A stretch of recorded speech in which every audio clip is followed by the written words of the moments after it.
What's going on, guys? Welcome back to a brand new video. It looks like not only did we receive a brand new event today, but we actually got new patch notes, new weapon balance changes, a new set of weekly challenges, a brand new operator skin that you can unlock right now, some teasers for season 3, and so much more news. And I got you guys all covered on that in today's video. The very first thing you'll notice when you load up the game is the brand new Warhammer 40k event. This is going to be an XP based event. We did talk about this a couple days ago. The rewards have stayed exactly the same. I'll give you guys just a quick showcasing of the different types of rewards. You can use the Warhammer tracers if you own that bundle to get yourself an extra XP boost. Good news is you have an entire 2 weeks to complete this event and you only need 548,500 XP. I noticed with the Juggermosh LTM, I played it and I was able to get 2 of the rewards instantly after just 1 game. There's also something else that I noticed. Lately, Call of Duty has been lagging so bad that they actually ended up disabling the HUD for the ping and the latency, so you can't even see how bad you are lagging. What if I told you there's an app that can fix all those problems called GearUp Booster? This is a safe app. Lots of pros and other content creators are using this to increase their performance and lower their lag. And the best part is you can try completely for free. They give you a free trial and it's simple as just clicking boost on Call of Duty,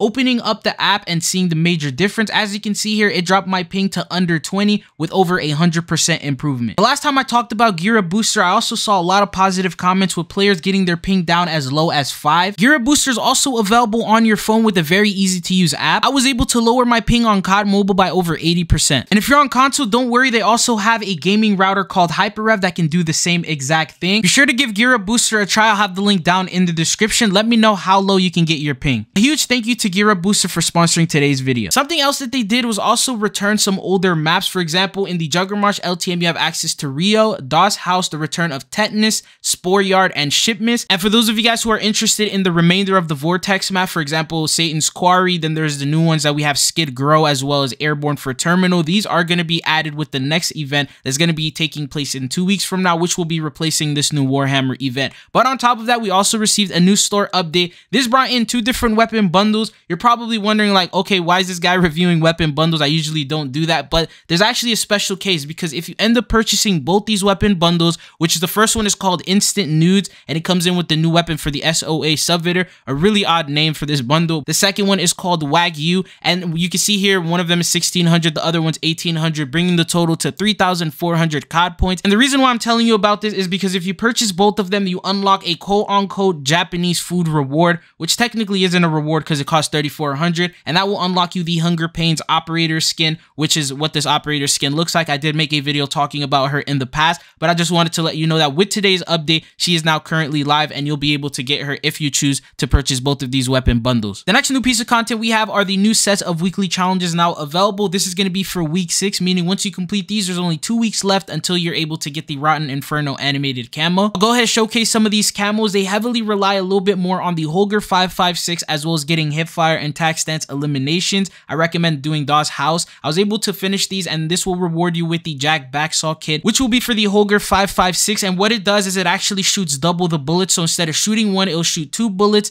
It does seem like it's pretty overpowered, but at the same time, it heavily reduces the damage of each bullet, so that way the bullets don't double the amount of damage that you can do, but instead it'll do like maybe 1.5 more amount of damage when you really total it all up. And then it also lowers your recoil, and these are the full stats. I haven't been able to test it out with different attachments, but it looks like it's going to be a promising attachment that might end up being introduced into the meta. Apparently, COD updates also mentioned that there is an error. They're investigating an issue that is preventing the Jack Backsaw kit from being awarded upon completing the challenges. They posted this around 3 to 4 hours ago. I ended up doing the challenge after this and ended up getting it, so it should be fixed for everyone. Anyway, speaking of patch notes, these are all the different changes that we have today. So for March 13th, global customization, they added a missing visual effect to the muzzle of the Lament Black Cell blueprint. For multiplayer, they did a UI update for bug fixes, improved performance while scrolling in the calling card menu, track prestige challenges that will no longer disappear from the calling cards menu, seasonal content in offline mode will now match the available content in online mode, saving a custom mod in the gunsmith will no longer remove certain camos. Also did a progression update, says Gilded Mastery challenge for the SOA Subvitter now displays the correct requirements, while priceless camo challenges for the SOA Subvitter should properly track. Did a map update, they said Skid Row and Hardpoint additional spawn points were added added to decrease the probability of unfavorable flip. And they talk about the reasoning for why they did this change. And then jumping into the modes for private match, they actually increased the maximum amount of players and bot count from 12 to 24.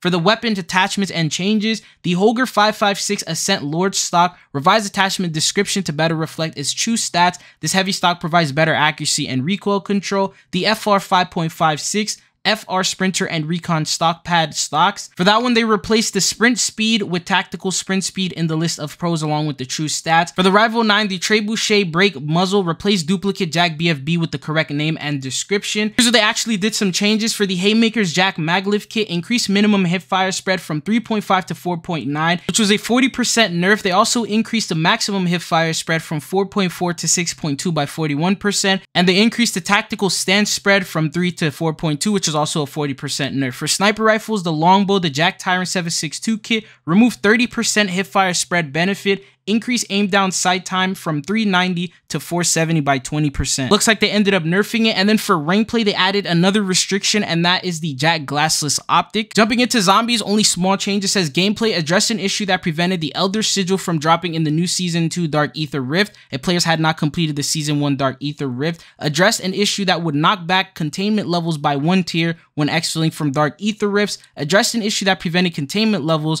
from knocking back 1 tier if a player left the match. And stability, added various crash and stability fixes. Jumping into the Warzone side of things, they ended up doing some weapon adjustments. The first one is for the Holger 556 AR. The Ascent Lord stock has been revised with the attachment description, so no actual change, just changed a little text for it. The FR 5.56, they did the same thing as the multiplayer one. They replaced the sprint fire to tactical sprint speed in the list of pros. For the SMGs, the same exact thing. The Rival 9 replaced duplicate Jab BFB with the correct name and the description for the actual Trebuchet brake muzzle. For the shotguns, they ended up doing the same change once again, 40% nerf across the board for the Haymaker's Jack Maglift. And for the sniper, they ended up doing the same exact thing, where they ended up nerfing the aim down sight speed and the hip fire spread. On top of this, they did additional changes. For the gameplay, cluster mines now require 2 different mines from a cluster mine to down a full plated player. A player with no plates will be down by 1 mine from a cluster mine. For black sites, increase the drop rates of black site key to 5%, up from 1%.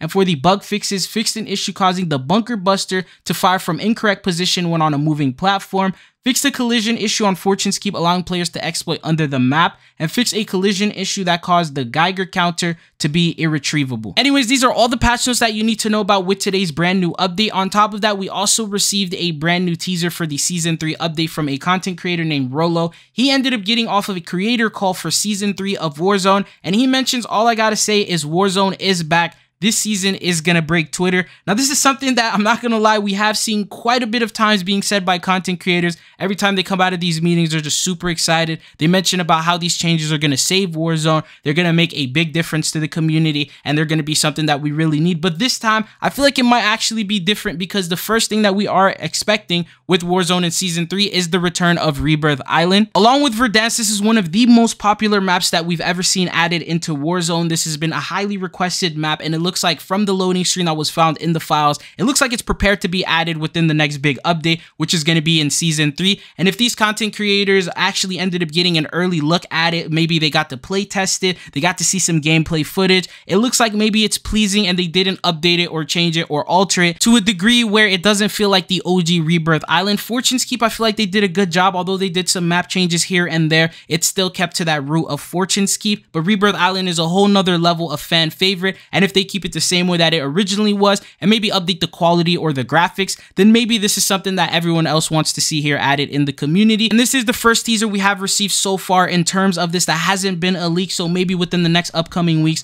we'll end up getting a little bit more information on that. Anyways, that's all that I got for you guys here in today's video. If you found it helpful or informative, don't forget to hit that like and subscribe button so you always stay up to date on the latest Call of Duty news and updates.